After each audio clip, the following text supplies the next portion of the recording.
Hello everyone, it's Seth, probably better known as Saffron Olive, and it's time for another daily dose of Kamigawa Neon Dynasty spoilers, and oh my god, we got so many sweet cards to talk about today. It's gonna be a big one, it's gonna be a long one, so many mythics, some of my favorite cards from the entire set, which means we should probably jump right into it. Start talking sweet new Kamigawa Neon Dynasty cards. Before we do, two quick reminders. Number one, if you want to keep up on the latest spoilers throughout the day, you'll find them all over at MTGpreviews.com. You can sort them, filter them, all that sweet stuff. Number two, if you need some MTG Neo cards of your own, you can get them from our awesome sponsor, Card Kingdom, by heading over to cardkingdom.com/MTGGoldfish. And if you get a free goldfish sticker, just let them know you want one in your order notes and they'll hook you up. Anyway, let's talk Kamigawa Neon Dynasty. First up today, we got a legendary Rat Ninja and Nashi Moon Sage's Scion. So 3 mana, 3/2 Rat Ninja. You can ninjutsu it for 4, and when it deals combat damage to a player, exile the top card of each player's library. Until the end of turn, you may play one of those cards. If you cast a spell this way, pay life equal to its mana value rather than paying its mana cost. So this is a really interesting card. By itself, running it out as a 3/2 for 3, it seems like it might be hard to get into too many attacks with that. On the other hand, if you ninjutsu it, you're more or less going to guarantee yourself to get in at least one hit, and then you could get really lucky. Like if you spin into something big off your deck, off your opponent's deck, it could just win you the game, although you do got to spend the life, which is a little risky. So if you think about this card, it's like standard Fallen Shinobi, essentially. Actually has the same ninjutsu, a 4-mana ninjutsu. Fallen Shinobi steals 2 cards from the top of your opponent's library, or the player you hit with its library, and then you can cast those cards for free. Nashi gets a card from everyone's library, but you do have to pay the life to cast it, and you only get one of them. Also a little bit like an Ophidian, essentially. Like if you hit your opponent with it, you're going to draw a card, and then the casting it for life is very reminiscent of Bolus's Citadel. So is Nashi actually a good card? And I lean towards not really. So first off, in older formats, like Modern, I can't really see the appeal of Nashi because it feels like worse Fallen Shinobi. Like Fallen Shinobi is kind of busted, like stealing someone's Emrakul or whatever is really, really strong, and you don't have to pay life, and it's the same ninjutsu cost. In Fallen Shinobi is really fringe. Even when ninjas have been a deck, you really don't play it because you want your cheaper snowbally ninjas. A 4-mana ninjutsu, that is kind of a lot. Ninjas rarely want to start their value snowball on turn 2, so I'm pretty skeptical of this seeing play in like Modern. On the other hand, in Standard, I think it's got a shot to be part of the ninja deck. I would say the best ninjas we've seen so far: Biting Palm Ninja, Thousand Face Shadow, not so much because of its ninjutsu, but because it's also a 1-mana flyer that you can pick up to ninjutsu something else. Silver Fur Master, maybe Prosperous Thief. I think that Nashi fits into this deck. Like, I don't know if this is the best ninja in the ninja deck in Standard, but if you're playing Standard ninjas, I think this is going to show up in some numbers. It works well with the theme. It's generating card advantage. Sure, you're going to spend some life, but still, it's a really, really nice card if you're playing Standard ninjas. On the other hand, as we've seen with Bolus's Citadel, being able to cast cards for life is really powerful, but eventually it does catch up with you. There are going to be times with Nashi where you hit your opponent and you're not really going to be able to or want to cast one of the spells. Good news is you can't play lands with it. That is an upside. So worst case, you can put one of the lands that you hit into play, but that is a concern. Like once the game goes long and your life total is low, you might hit something you really want to cast, but just not have the life to be able to afford it because it's not a May ability. Like if you cast a spell with it, you have to pay life rather than its mana value, so there's no option to, I'm just going to spend mana on it this time. You gotta pay that life, so that's worth keeping in mind. I think that where this card will probably shine the most is in Commander Ninja decks, especially like Yuriko. Yuriko already wants to manipulate the top of your deck because you want to put something big there to drain your opponents for a ton, so you use Vampire Tutors and Scroll Racks, whatever top deck manipulation. Nashi seems absolutely perfect in that style of deck. If you're controlling the top of your deck, you can control what you're hitting. Put something good on top, put something that doesn't cost much life on top if you're low on life. So I think that Nashi's going to be really good there. On the other hand, as a commander itself, I guess I could see it being like a safe Yuriko, one that's not going to get you killed immediately, because remember, it doesn't have Commander Ninjutsu, so it is going to be expensive from the command zone, getting the command tax. On the other hand, I don't know about mono black ninjas. Ninjas really want to be blue black. A lot of the best ninjas are blue or in Demir, so I'm a little skeptical about mono black ninjas, but still, this card's really cool. I think it has a chance in standard ninjas. I think it's an auto include in like Yuriko in other ninja decks in the 99 in Commander. You can build around it as your ninja commander if you want to, even though I would rather be blue black, I think, with my ninja commander deck. Not really a shot, I don't think, in older formats, just because its body is pretty small and its ninjutsu cost is kind of high. Plus, we got Fallen Shinobi, which kind of does the same job, but in a lot of ways better in a format like Modern. But still, definitely one of the sweetest ninjas that we've seen, and one that has a lot of just random potential. Like, there's going to be games when you hit the coma off the top of your opponent's deck and kind of just get a free win for 4 mana when you ninjutsu this into play. So Nashi, we'll see how good it ends up being, but definitely a really fun new ninja. We also got, oh, this card's so sweet, Cloudsteel Kirin. Cloudsteel Kirin, 3 mana, 3/2 flying. It's an equipment Kirin, and it has reconfigure of 5. So you can put it on a creature or remove it from a creature for 5 mana, and it gives equipped creature flying, and you can't lose the game, and your opponents can't win the game. So first off, Cloudsteel Kirin is notable for one really weird reason. This is the first time in Magic's almost 30-year history that white has ever just gotten a 3/2 flyer for 3. Like, that's not a, somehow, that's not a thing that's ever happened before, which blows my mind after so many Magic sets, so many Magic cards, that this relatively normal looking combination of stats in a color that has a lot of flyers has just never come up before. There is Stonecloaker, but that has a pretty big drawback where you gotta bounce something back to your hand. So this is just the first 3/2 flyer with no drawback. But really, what you're here for is the Platinum Angel stats. That's what makes this card really, really interesting. Once you reconfigure it for 5 mana, you essentially turn the equipped creature into a Platinum Angel. Even give it flying, like literally a Platinum Angel. There's upsides and downsides here. So first, I mean, one of the upsides is you're getting a decent creature. Like Platinum Angel's 7 mana, so it gets stuck in your hand a lot. Cloudsteel Kirin, it's a 3 mana, 3/2 flyer. Good stats, like a fine body that you can just play and beat down with. And then, if things go right, you can always try to turn something into a Platinum Angel. My biggest concern is reconfigure 5 is a big number, and there's definitely going to be potential that you try to reconfigure and turn something into a Platinum Angel, and Cloudsteel Kirin gets bounced or killed in response, and that's a pretty big blowout because you're spending 5 mana and getting no value, which is a huge, huge tempo swing. On the other hand, there's also upside of being able to have your Platinum Angel be an equipment, because you can put this on an indestructible creature or a hexproof creature. Platinum Angel, it's only a 4/4, like it dies to a lot of different things.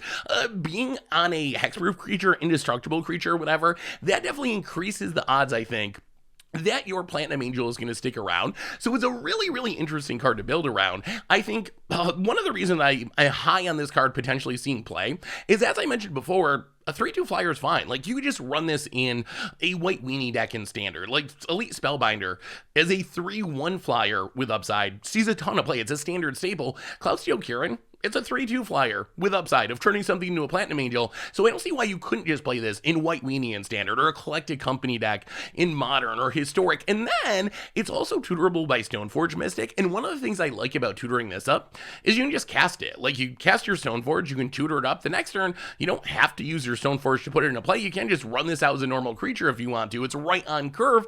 And then you're also buying this weird Platinum Angel potential where maybe you're up against some combo deck like Ad Nauseam that doesn't have a lot of ways to interact with creatures.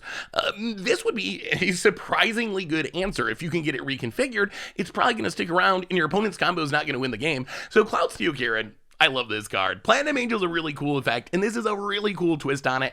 We'll have to see if the reconfigure 5 thing is too much of a risk, but as I mentioned before, it's got good enough stats on its own that I think this is just a playable card, and then you get this incidental upside of maybe winning some games with the Platinum Angel effect. We also got Isshin, 2 Heavens is 1. My favorite card from the set, no doubt about it. Cannot wait to play with this card, build this card. 3 mana Mardu Legend is a 3/4 human samurai, and it says, if a creature attacking causes a triggered ability on a permanent you control to trigger, that ability triggers an additional time. This is attacking Attackamonicon.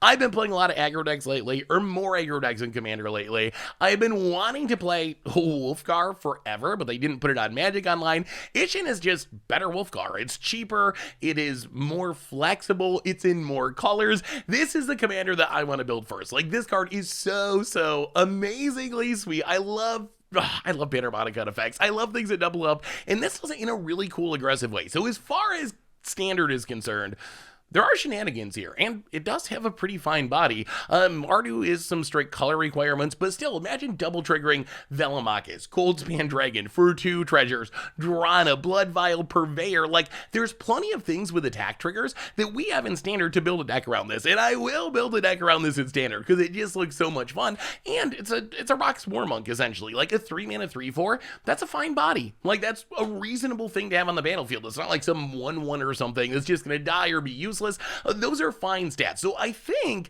you can definitely build a really fun Standard deck around this. And then, once you get back to Commander, I mean, there's all kinds of options. Drakusas and Atalis and Ilhargs and Hellriders, just anything with an attack trigger is going to be insane.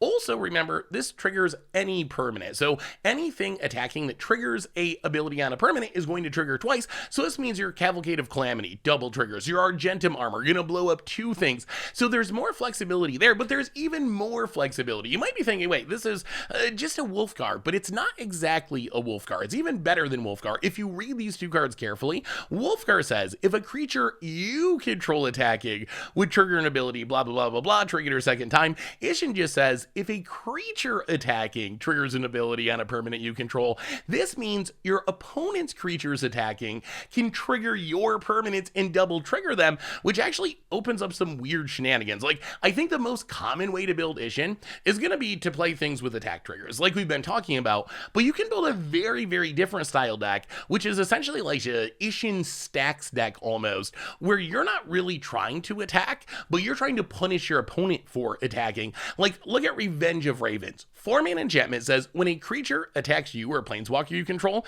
you drain for 1, essentially. If you have Isshin out, if anyone attacks you, you're going to drain for 2. Or like Caltrops, 3-mana artifact. Whenever a creature attacks, it deals 1 damage to it. It'll be 2 damage to it. Or Power Stone Minefield, kind of the same. Whenever a creature attacks or blocks, it deals 2 damage to it. So if anyone attacks, their creature is going to take 4 damage. Or you can just drain people with Campaign of Vengeance, or exile tons of cards to cast with Cunning Rhetoric. There's some Curse of Shallow Graves and some other curses double trigger. So there's another really interesting way to build around this card. So Isshin, it's just my favorite card in the set. Attacking Panharmonicon, better than Wolfgar, more flexible, good enough to at least build fun semi-competitive decks in Standard or Modern or Pioneer or Historic, and definitely one of the most interesting, at least for me, new Legends for Commander from the entire set. We also got a new Mythic Reconfigure equipment, Blade of the Oni. So Blade of the Oni, 2 mana, Equipment Demon. It's a 3/1 with Menace, and it says Equip Creature has a base power and toughness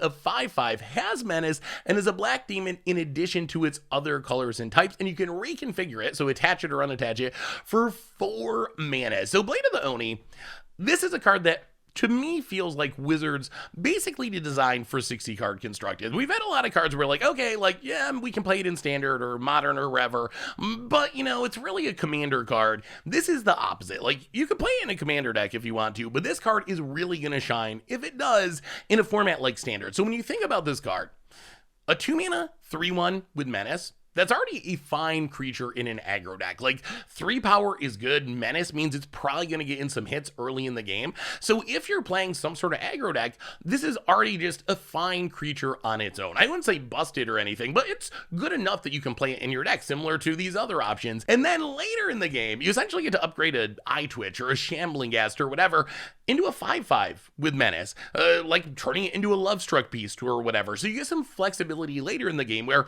early in the game, it's a good aggro threat in its own. Later in the game, hopefully you can stick it on an evasive creature and beat down. There's not really a ton of shenanigans here. The only real shenanigan for Blade of the Oni is its base power and toughness setting effect. So it's going to turn your Eye Twitch into a 5/5, but if you have a Walking Ballista, let's say, or some creature that has a bunch of counters on it, those counters would still pump it and make it even better. So that's kind of really the only trick to building around it, but I don't think you have to build around it. I think this is just good enough to see play in a Standard deck as an aggro threat that is a little bit flexible, good in the early game, good in the late game, and that's kind of what you want in your aggro decks in Standard. The only thing I will say that makes me a little scared about this actually seeing play is 1 toughness in a Spikefield Hazard format. I know Dice to Doomblade is not the most popular argument, but Dice to Spikefield Hazard, which is technically a land that a huge percentage of decks end up playing, that is a bit of a concern. It is fragile, and if it's getting sniped by Spikefield Hazard too often, that might be a problem, especially imagine trying to like reconfigure this and then getting a Spikefield Hazard and like skipping your turn. But all in all, I think Blade of the Oni has a shot to be a good aggro threat in a format like Standard, maybe even Historic or something. So just a good card that seems kind of pushed for constructed playability. Next up, we got one of my favorite new legends from the set so far, Light-Paws Emperor's Voice. So a 2-mana 2/2 legendary Fox Advisor says when you cast an aura, it says when an aura enters the battlefield under your control, if you cast it, you can search your library for an aura card that has mana value less than or equal to that aura with a different name than each aura you control, and then you put that card onto the battlefield attached to Light-Paws Emperor's Voice and then shuffle. So essentially, Light-Paws is a kind of insane card for like a Boggles style deck. How this works in practice is, let's say you're playing Boggles in Historic and Modern, whatever format, you cast your Staggering Insight, and then you just tutor up your Daybreak Coronet for free and put it on your Light-Paws. That's kind of absurd. You cast your Daybreak Coronet and you get all that glitters for free. Whatever chain of auras, yeah, there is some restrictions. You can't just keep tutoring up the same auras again and again, so you do want to play a diversity of auras, but that's a really powerful effect. It's like Aura Panharmonicon. Every aura you resolve is going to come along with another aura for free, and you get to tutor up the best one from your deck as long as you don't already have one with that name. We've seen some Runestorm decks in Standard be a thing. I think Light-Paws could work there. If you've never seen the Runestorm deck, which is kind of a fringe meme deck, but it does occasionally like put up some decent results, you're trying to like use runes with Goldspan Dragon, because Goldspan, when you target it, you're going to be able to make a treasure, so then you can cast more runes and you reduce the cost with Runeforge Champion. Light-Paws seems pretty sweet. You target your Goldspan with a rune and you get your treasure and do all your combo stuff, but then you just get another aura and get to put it on Light-Paws, because remember, you don't got to target Light-Paws with the first aura that you cast. You can just put it on anything. As long as you cast it and it entered the battlefield, it's going to trigger Light-Paws, and then you're going to get a free aura on your Light-Paws to double up your card draw with your runes. So I feel like that could be a good option for Standard. Also seems like just a really, really fun commander card, either as a build around, like the commander of your mono white auras deck. Seems really, really sweet. Just kind of Voltron it up with auras. Is it better than Strom? I don't know. Probably depends on your mixture of auras and equipment. Strom is pretty busted, but Light-Paws could be like a new take on Strom, a different take on Strom. Plus, if you're playing another aura deck, Galea or Killian or Siona, I think that Light-Paws is pretty close to an auto include in the 99. It's just such a cool design. So I think it's got a shot in Commander for sure, in Standard meme decks, plus maybe like Modern Boggles, Historic auras, all those decks could take advantage of it. It is cheap enough that you can play an Allurus deck as well, which is a big, big deal in non-standard formats. The one thing I did want to mention, because I've seen some people ask about this, it doesn't really work with curses the way you want. So when you trigger Light-Paws and you get to tutor up that aura, you have to tutor an aura that can be equipped to Light-Paws. So how this would work with curses, you could cast a curse, which is an aura,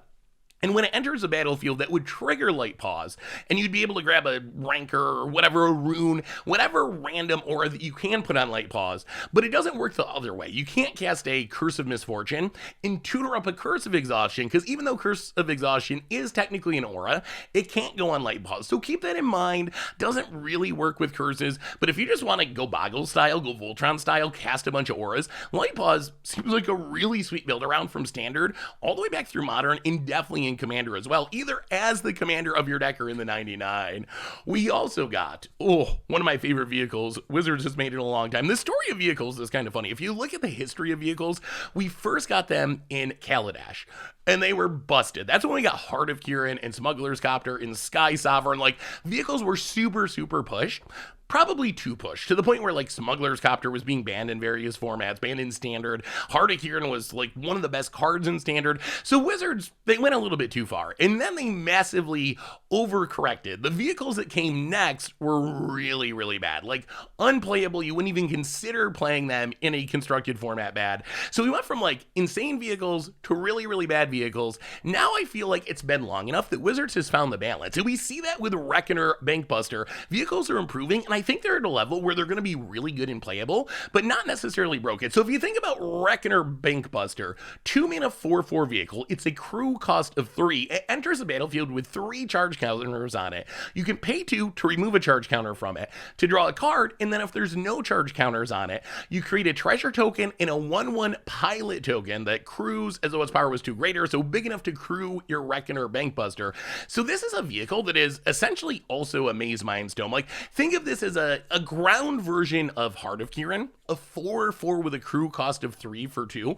You don't get the random Planeswalker loyalty upside, but still, stat-wise, very similar to a ground Heart of Kirin that is also very similar to a Maze Mindstone. And Maze Mindstone is a card that saw a ton of play in Standard, and it still sees play in Historic. It sees a bit of play in Modern. We were just actually yesterday on stream playing a Maze Mindstone deck in Historic, a white-black hidden stockpile token style shenanigan deck. I feel like Reckoner Bankbuster is mostly just an upgrade on Maze Mindstone in the right deck. So if you're playing some sort of mid-range deck that has a decent amount of creatures and you are playing Maze Mindstone, I think that this is just better. Like, sure, you don't draw quite as many cards. You only draw 3 compared to 4 with Maze Mindstone, and you're not going to gain 4 life, but it has a ton of other upsides, with the biggest being it can turn into a 4/4 at any time, and after you've drawn those 3 cards, you're going to get a treasure and a creature out of it, which is really, really powerful. So if your deck has a reasonable chance of crewing this, I feel like this is just upgraded Maze Mindstone. On the other hand, if you're playing full-on control, like a Teferi style control deck, then I think this does lose some of its luster. Like, if you have almost no chance of crewing this other than the token it's eventually going to make, you probably just want to stick with your Maze Mindstone, because the 4 life, if you're playing a control deck, is actually really, really relevant, while if you're playing like mid-range or aggro, then having this 4/4 beater is much more important than the 4 life most of the time. So I think this card has a decent chance to be a staple of Standard. Like, Maze Mindstone was a Standard staple, Treasure Map was a Standard staple. This compares to both of those cards, and I feel like is arguably in the right deck better than those cards. So I would be absolutely shocked if this card didn't see a heavy amount of play in Standard, and I think it has a shot to see kind of fringe play in older formats, similar to Maze Mindstone and Treasure Map. Plus, if you're playing some sort of vehicle commander deck, and we've got a bunch of sweet new vehicle commanders, I think this is also an auto include there. So one of the best vehicles we've seen in a while. Very, very, very high on this one for Standard, and some other potential too. We also got You Are Already Dead. So You Are Already Dead.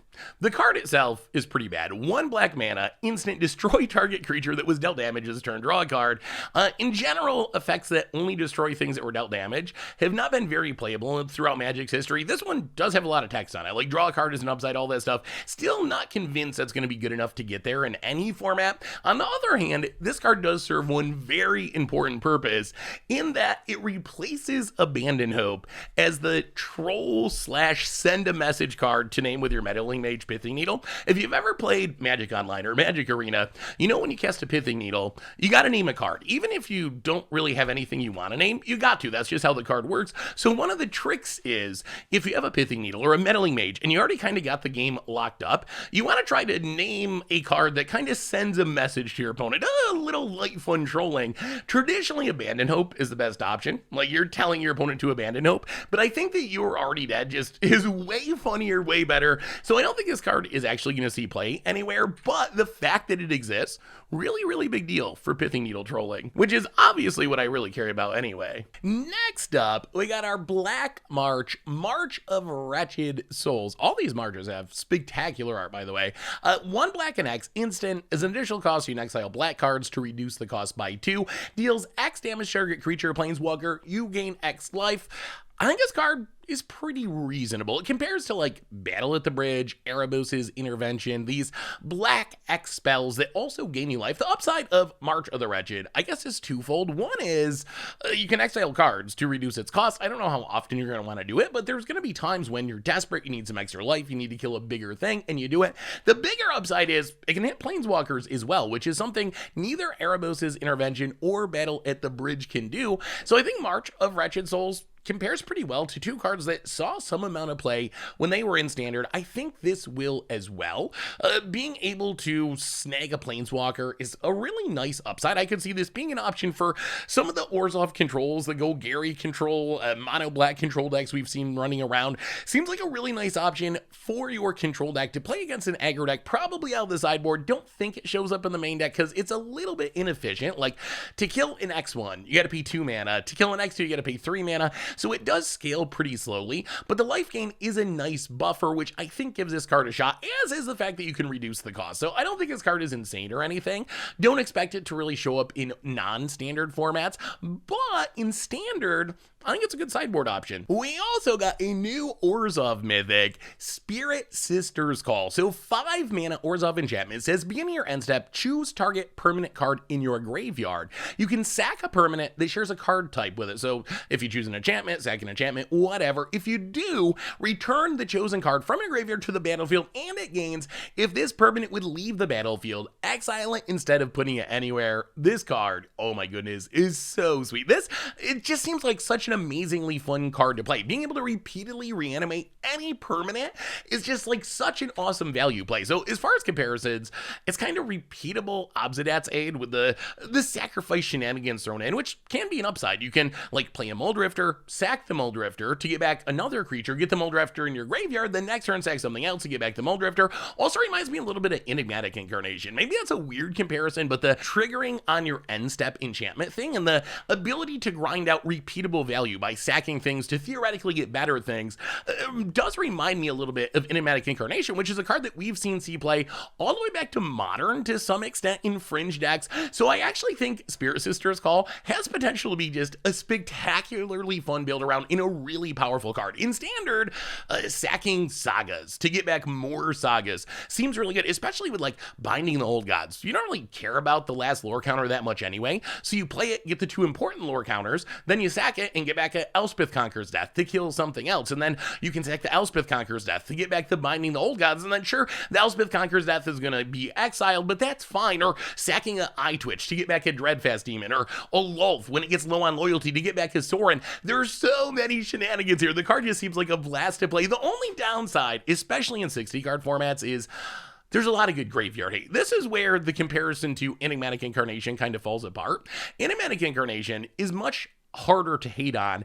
Spirit Sister's Call is going to get hated on in every single format. In Modern, you got Rest in Peace and Relic of Progenitus. In Standard, you got Weathered Runestones, tons of stuff that just incidentally, the Cemetery Prowler cycle, just incidentally like snipes cards from the graveyard. So there's definitely risk here, and that's going to keep the power level in check. I think like if this card ever got too good, people just play more graveyard hate, and if there's graveyard hate, then this card does absolutely nothing. But I still think the card has a lot of potential. I'm incredibly excited to play it in kind of just value-y commander decks. Like, I think the best way to use this card is not necessarily to try to get back one really big, insane thing, but just to repeatedly get back value plays, like your Ravenous Chupacabras and Muldrifters, because if you just want a big, Grizzlebrand or a big Archon of Cruelty, you're going to be better off using Persist or Reanimate, some just cheaper one-shot reanimation effect. Like, if that's your goal, is like, I'm going to get this one big thing and it's going to kill you immediately, then Spirit Sister's Call loses a lot of its appeal. Where this card shines is that repeatable grind every turn, getting something back,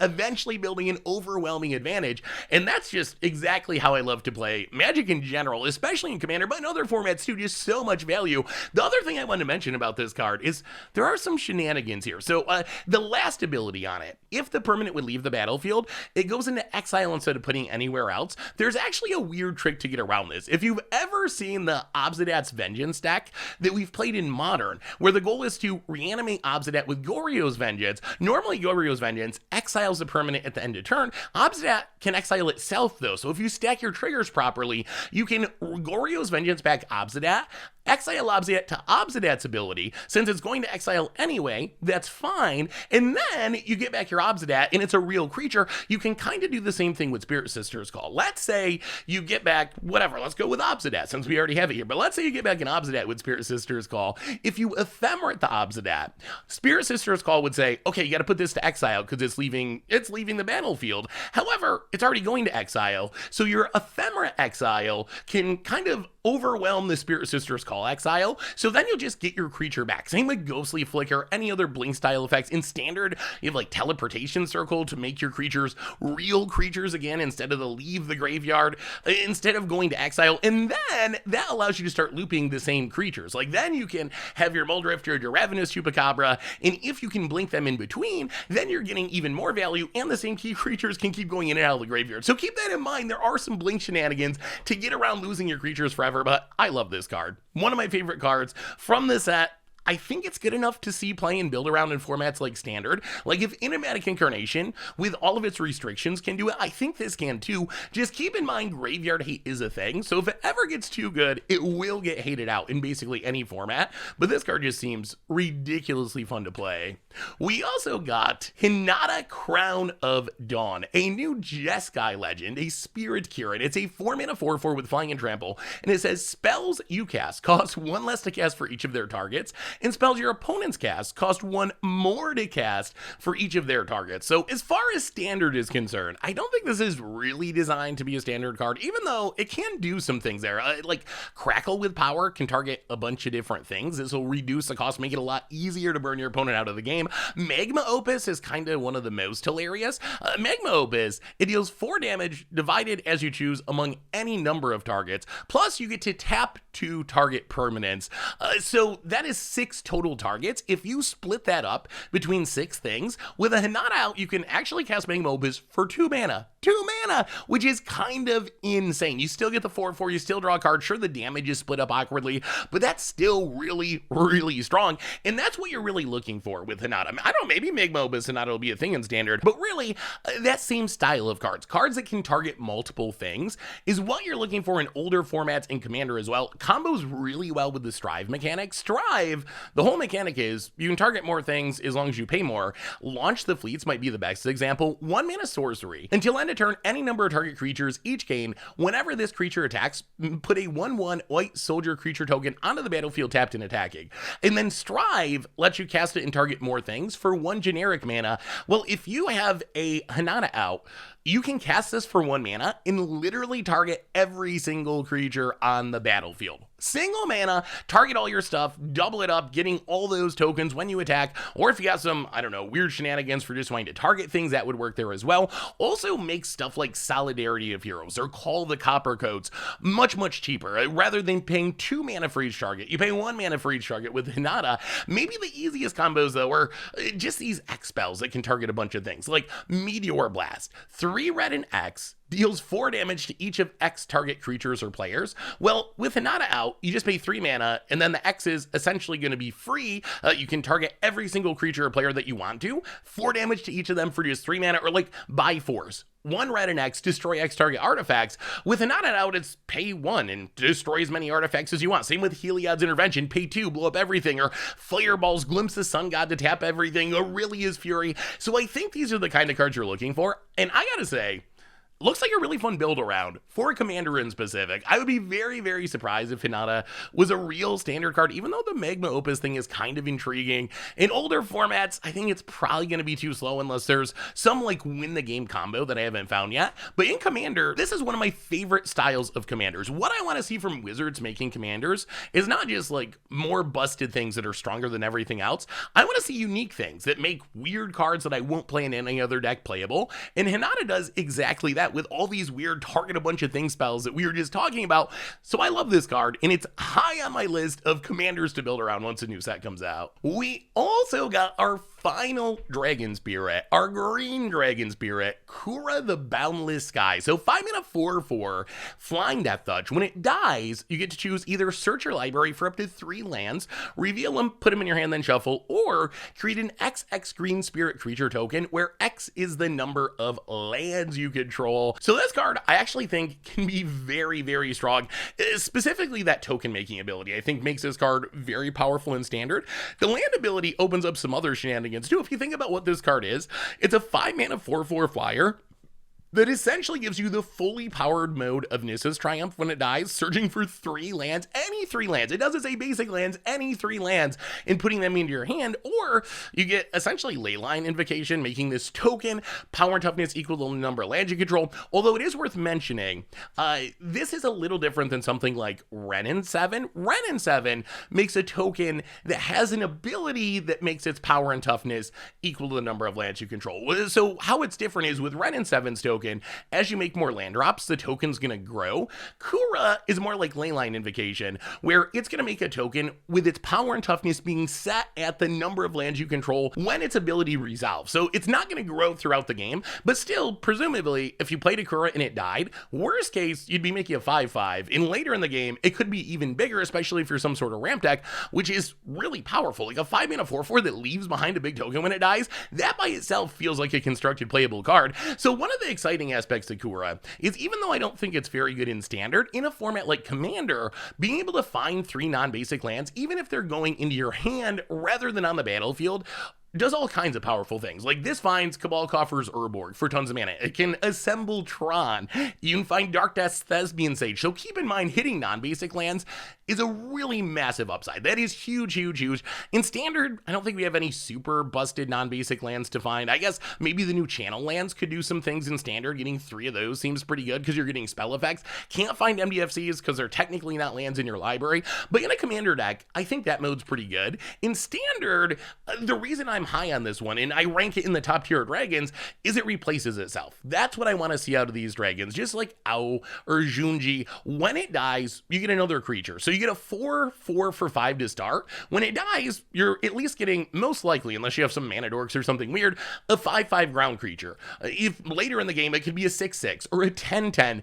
That's really, really strong. Creatures that replace themselves when they die, which makes me rank this in the top tier of dragons. I don't know exactly how it shakes out. I think white might be number 1, and then black and green are like just behind, but I do think this card has potential to be Standard playable. It doesn't even have that much competition in the 5-drop slot. You got Wrenn 7, that's competition, but Kura does do some sweet things. A little bit awkward that Wrenn 7 makes a token that is arguably just, well, it is just better than Kura's token, and it's in the same slot, and it has extra upside, so that might be a problem. Otherwise, Froghemoth is good in aggro decks. I think Kura, in more of a mid-rangey, less aggro deck, is really good. Unnatural Growth sees a bit of play, but it's not like there's a ton of all-star green 5-drops running around. So I think that Kura, card's great. Top tier Dragon Spirit, probably has a chance in Standard, definitely going to be sweet assembling land combos in Commander, just all around a really nice value card. We also got Shiga Okiba Gang Leader, and this card's kind of absurd. It's a Rat Pilot, which is already super sweet.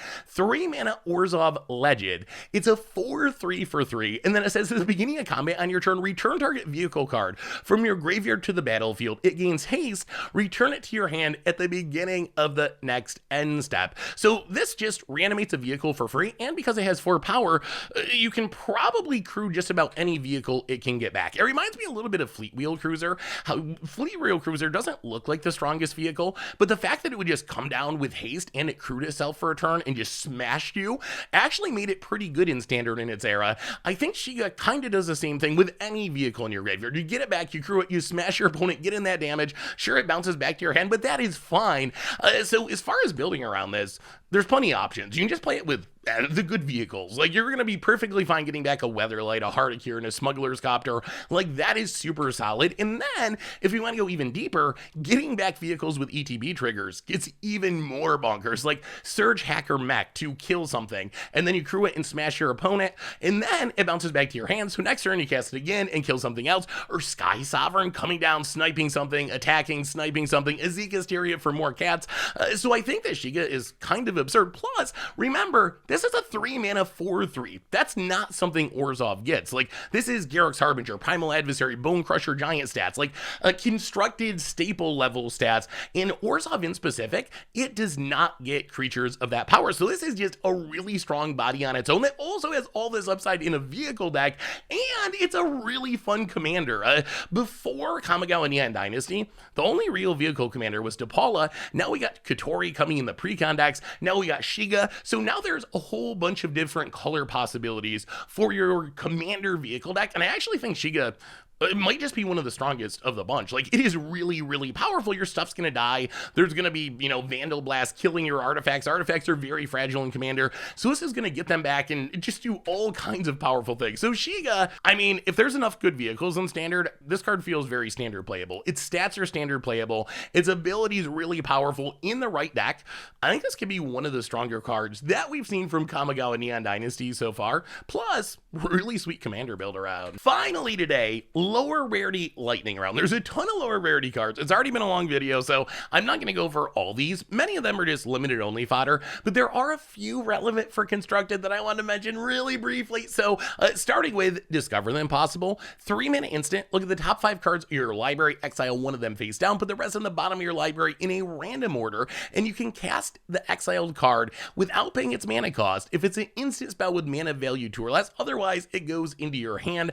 So this reminds me a little bit of Peer Through Depths, a card that sees play in Storm-style combo decks where you're digging for a specific piece. A little bit more mana up front, but the free casting thing could definitely be relevant in some sort of Storm deck where you cast this and hit a Desperate Ritual, immediately cast it. So worth keeping in mind. I think it's got a shot in Constructed. Spell Pierce makes its return. Always a good option to have in Standard. We'll probably see some sideboard play. Mobilizer Mech actually really intrigues me as a lower rarity vehicle. 2 mana, it is blue, so not colorless, but 2 mana 3/4 flying.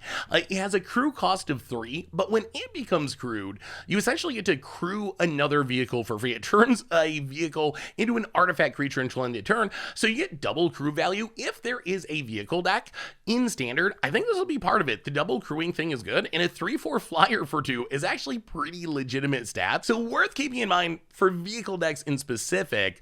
Otherwise, Thirst for Knowledge making its return. That's a playable card all the way back to like Modern and Legacy to some extent. Probably will see you play in Standard, good at filling the graveyard, especially in an artifact deck. Goshanti of the Boundless Figure, our green shrine, actually seems like one of the better creature shrines just because it's only 2 mana. 2 mana 1/1 trample. At the beginning of your end step, you can pay 1 if you do put a counter on target shrine for each shrine you control. Only downside is it doesn't interact that well with the older shrines. You really got to be playing these creature shrines to get value out of it. But in a shrine deck, that can easily be pay 1, put 5 counters on something and growing your stuff really, really quickly. Also, Orochi, Merge Guardian, 2 mana Dork. That's kind of the going rate in Standard. So maybe could see play in a Mana Dork slot. And I think... oh, that brings us to the end of a epic day of Kamigawa Neon Dynasty spoilers. So many amazing cards. The set is looking better and better day by day. I'm getting more and more hyped. It is so good. So let me know what you think. What's your favorite card from today? What are you thinking about this set overall? We got a couple more days to go and we'll have the full main set. So let me know what you think in the comments. Again, if you'd like to keep up on the latest spoilers, head over to MTGPreviews.com. And again, I'll be back tomorrow for more daily Kamigawa Neon Dynasty spoilers. So until then, everyone, have a amazing day, and I will talk to you soon.